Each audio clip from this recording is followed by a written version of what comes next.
सो जय हिंद एवरीवन, कैसे हो आप सभी। आई थिंक सभी से बढ़िया, बेहतर और अच्छे हो गए। ठीक है।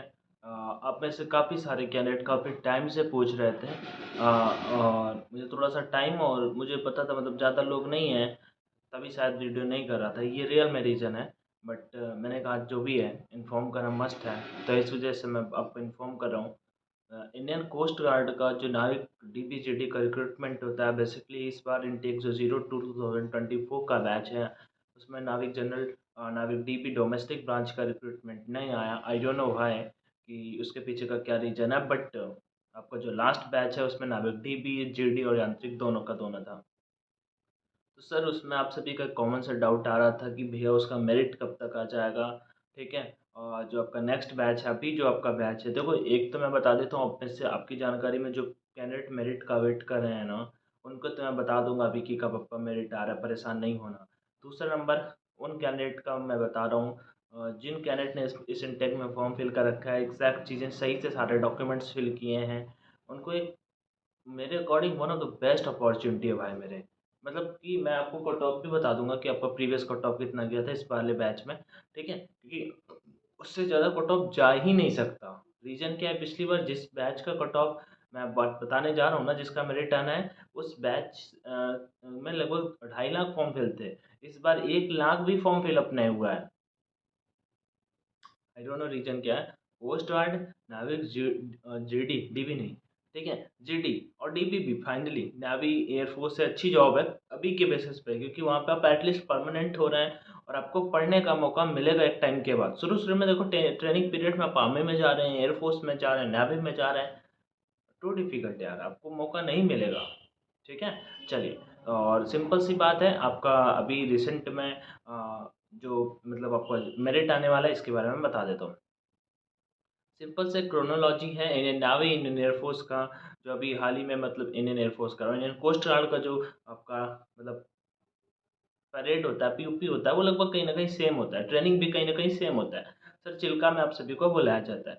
बेसिक ट्रेनिंग सबका सेम होता है, फिर उसका जो एडवांस ट्रेनिंग होता है वो डिफरेंट डिफरेंट सेंटर पे अकॉर्डिंग टू योर ट्रेड उन्हें डिवाइड कर दिया जाता है। तो सिंपल सी बात है, इस बार भी ऐसा ही हुआ है। ठीक है। अब इंडियन नेवी का कब से ट्रेनिंग स्टार्ट है, 10th ऑफ अप्रैल से, ठीक है, 10 अप्रैल से, जो लगभग 20 अप्रैल तक चलेगा। लगभग 1700 से 1800 कैंडिडेट को बुलाया गया है। ये भी according to the official notification, जिनवन न्यूज है, इससे ज़्यादा कैंडिडेट नहीं बुलाए गए हैं। जो कैंडिडेट बाहर हो गए हैं उनके लिए बस यही है कि भाई जब ज़्यादा कैंडिडेट ना जाए तो हो सकता है, नहीं तो ना के बराबर चांसेस है। रियल में आपको फेक और ढांढस बनाने वाला मुझे कोई शौक नहीं है भाई मेरे। ठीक है, ये चीज़ें हुई। अब जो कैंडिडेट वहाँ पे आउट हो गए हैं, मतलब जो कैंडिडेट पहले तो मेरिट का वेट कर रहे हैं, मैं उनके बारे में बता देता हूँ। ठीक है। उसके बाद इसे बताने से पहले एक इम्पॉर्टेंट चीज़, आपकी जानकारी में जो भी कैंडिडेट हैं और कोस्ट गार्ड को उन्होंने फॉर्म फिल कर रखा है, उनको बता देना अगर गवर्नमेंट जॉब चाहिए, थोड़ा डिफेंस से थोड़ा सा लव अफेक्शन लव सब कुछ है ना, तो डेफिनेटली आप इसके लिए 2-3 महीने लग के प्रिपरेशन कर लीजिए। हाँ, प्रॉपर 5-6 घंटे भी अगर आप पढ़ाई करेंगे, आप 100% पेपर निकाल देंगे। पेपर में निगेटिव मार्किंग नहीं होता है। ओके, कोई दिक्कत आ रही है तो आप बता सकते हैं, मुझे टेलीग्राम पे कांटेक्ट कर सकते हैं, इंस्टा पे भी मैं इस समय एक्टिव रहता हूँ। कमेंट पे बता सकते हैं, कहीं पे भी बता सकते हैं। मैं आपका डाउट सॉल्व करूँगा, जो हेल्प कर सकता हूँ डेफिनेटली करूँगा। ओके, ये चीज़ होगी। चलो अब अपन आ जाते हैं, एक सबको एक कट ऑफ का आइडिया दे देते हैं कि कट ऑफ पिछले बैच का जो कट ऑफ, देखो पहले तो मैं कट ऑफ बता देता हूँ। कट ऑफ बढ़ेगा नहीं, 1-2 नंबर कट ऑफ बढ़ेगा तो बढ़ेगा, नहीं तो नहीं बढ़ेगा। इसके पीछे का सॉलिड से रीजन क्या है, सर मैंने कोस्ट गार्ड के स्टेज 2 का रिव्यू शेयर किया। कोस्ट गार्ड स्टेज 2 में इस बार काफ़ी सारे कैंडिडेट आउट हुए हैं। मतलब अगर 40 कैंडिडेट का एक एवरेज देता हूँ ना, 40 कैंडिडेट में आपका 10 टू 12 कैंडिडेट आपका आउट हो गया स्टेज 2 में। तो बस इस वजह से मैं आपको एक आइडिया दे रहा हूँ कि पहले क्या होता था, कट ऑफ जैसे कि 80 नंबर जाता था, पहले कट ऑफ 110 में 80 जाता था, जो थोड़ा डिफिकल्ट है कि 100 में 110, मतलब 100 में 80 नंबर लाना, जनरल कैटेगरी के कैंडिडेट के लिए बात कर रहा हूँ, उससे बाकी सभी कम है। तो ओबीसी उससे कम है थोड़ा सा, मतलब 2-3-4 नंबर, ज़्यादा डिफरेंस नहीं होता भाई मेरे, तो ऐसा नहीं, मतलब एक मान लेते हैं 80 नंबर जैसे जनरल कट ऑफ जाता है, तो उससे कम ही सारे कट ऑफ रहते हैं। तो सिंपल सी बात है, अगर और फिर फाइनल कट ऑफ 1-2 नंबर बढ़ जाता था, बट अभी क्या है कि पहले ही कट ऑफ इतना, मतलब जैसे मैं कट ऑफ बता देता हूँ आपका। जीडी का जो कट ऑफ गया था 01/2024 का, जिसका मैं मेरिट का डेट बताने जा रहा हूँ, उसका यूआर का कट ऑफ गया था 72 नंबर। अगर फाइनल कट ऑफ बढ़ेगा भी ना, तो 75 से ज़्यादा कभी नहीं जाएगा। हाँ, आपको पता नहीं है आपके मार्क्स, ये मुझे भी पता है। बेसिकली आप जिनको नहीं पता उनको ये मैं बता देता हूँ कि आपको जब रिजल्ट आता है तो जिन कैंडिडेट का होता है उनके मार्क्स नहीं शो किए जाते, जिनका नहीं होता उनका शो कर दिया जाता है। 35 मार्क्स अगर आपके होंगे तो आप डेफिनेटली सेलेक्ट हो जाएंगे। ओबीसी 70 मार्क्स है, 75 के आसपास हो गए फाइनल तो सेलेक्ट हो जाओगे। ईडब्ल्यू 67 है, 70 के आसपास हो गए तो सेलेक्ट हो जाओगे। एससी के 62 मार्क्स, मतलब कट ऑफ है यूआर 72, ओबीसी 70, ईडब्ल्यू 67 और एससी की 62 नंबर है। मतलब समझ जाओ 110 में से 60 नंबर एससी कैटेगरी के कैंडिडेट के कट ऑफ गई थी भाई, जबकि निगेटिव मार्किंग नहीं थी। ये लास्ट के 4 से 5 इनटेक में सबसे कम कट ऑफ थी। उसके बाद स्टेज 2 और स्टेज 2 में काफ़ी सारे कैंडिडेट को बाहर किया गया, जो मतलब वो 2 टेक पेपर हुए ना इस वजह से, नहीं तो 7 मिनट में कैंडिडेट रनिंग में नहीं बाहर होते थे। डीबी का कट ऑफ यूआर का 44, ओबीसी का 42, एससी का 41, ईडब्ल्यूएस का 42।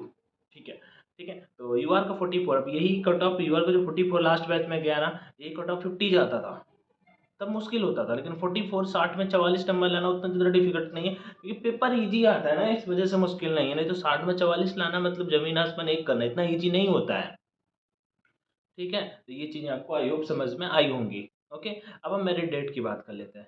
अब जो बैच अभी जाना है, आपका जो ट्रेनिंग है उसका ट्रेनिंग नेवी के साथ में स्टार्ट होगा अकॉर्डिंग टू द ऑफिशियल्स। ठीक है, अगर ऑफिशियल नोटिफिकेशन पे मैं आपका ये सब वीडियो बनाने से पहले ऑफिशियल नोटिफिकेशन पढ़ के आया हूँ, उसमें लिखा है कि मतलब एंड ऑफ अप्रैल या first week of May.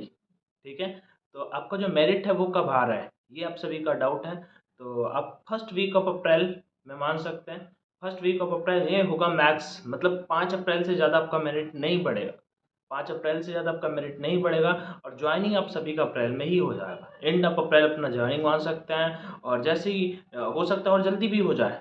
But मेरे पॉइंट ऑफ व्यू से मुझे गट्स फीलिंग आ रही है कि जैसे अगर 102 दिन में आना होगा तो आ जाएगा। अब आ सकता है किसी भी टाइम, ऐसा नहीं है कि बहुत डिले होगा। 102 दिन में आना होगा तो आ जाएगा, नहीं तो होली के बाद अब 26-27 तारीख के बाद आपका किसी भी दिन आ सकता है।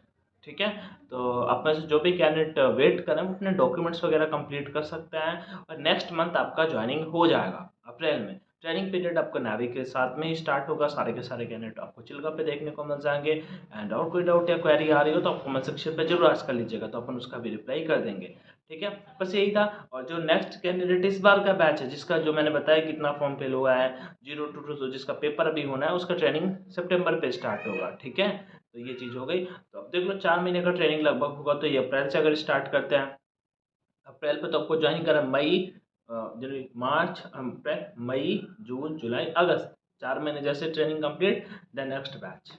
ओके, तो ये होने वाला है फुल शेड्यूल। फिर भी अगर आपका कोई डाउट आ रहा है तो आप जरूर कमेंट सेक्शन पे आस्क कर लीजिएगा। आई होप आप सभी को चीज़ें समझ में आई होंगी। कट ऑफ से अगर आपके 2 4 5 नंबर भी ज़्यादा, आप फाइनल सेलेक्ट हो जाओगे। परेशान मत होना, जल्दी आपका मेरिट लिस्ट आ जाएगा। अभी इसी मंथ के एंड में, first week of April max होगा ये, और ज्वाइनिंग आपका इसी मंथ मतलब अगले मंथ के एंड हो जाएगा। ठीक है, और बाकी तो हो सकता है कि और जल्दी चीज़ें कंडक्ट कराई जाए, इससे लेट नहीं होगा, ये मुझे पता है। बाकी खुद का ध्यान रखिए, स्वस्थ रहिए, मस्त रहिए, पढ़ते रहिए। जय Hind and all the best. Take care. Bye bye. Bye bye.